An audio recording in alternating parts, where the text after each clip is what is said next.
English football academies function as industrial pipelines.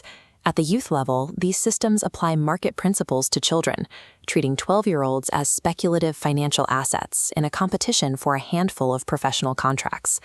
This environment fosters instrumental individualism.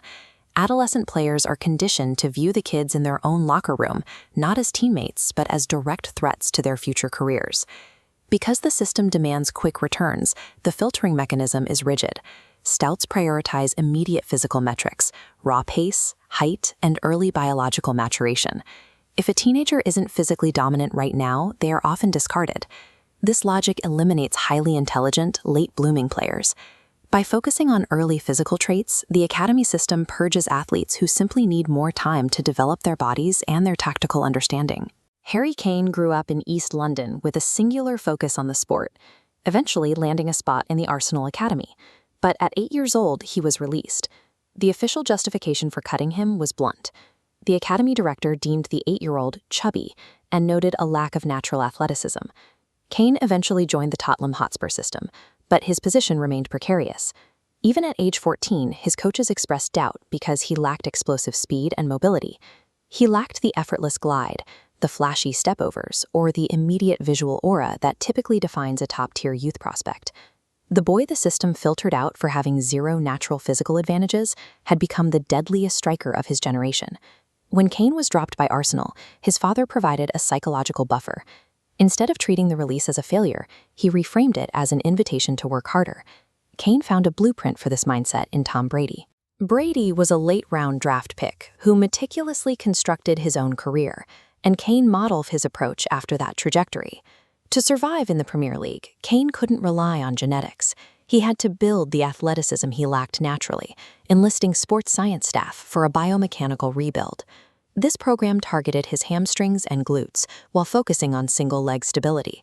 It was an attempt to manufacture acceleration from the ground up.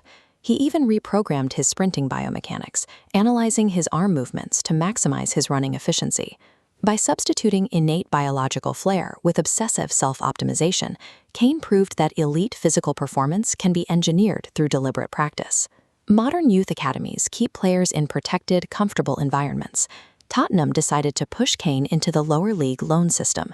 His entry into professional football was a physical shock. During a loan to Leyton Orient, a 17-year-old Kane found himself playing on pitches covered in thick mud, far removed from elite training facilities. At 18, he joined Millwall, entering a championship relegation battle in front of a notoriously hostile crowd. Kane was suddenly starting alongside grown men whose livelihoods and mortgages depended entirely on avoiding relegation. Surviving those winters in the lower leagues built a capacity for pressure that a sterile academy environment cannot replicate. Back at Tottenham, the skepticism faded as the goals arrived. He eventually surpassed Jimmy Greaves as the club's all-time top scorer, leaving the Premier League with 213 goals. He maintained that dominance for England, securing World Cup Golden Boots and becoming the national team's all-time leading scorer. Despite those numbers, a narrative took hold. Because Tottenham hadn't won a trophy, his individual data was treated by many as an incomplete legacy. This coincided with a cultural backlash. Pundits often mocked his East London accent and his lack of flashy, curated celebrity appeal.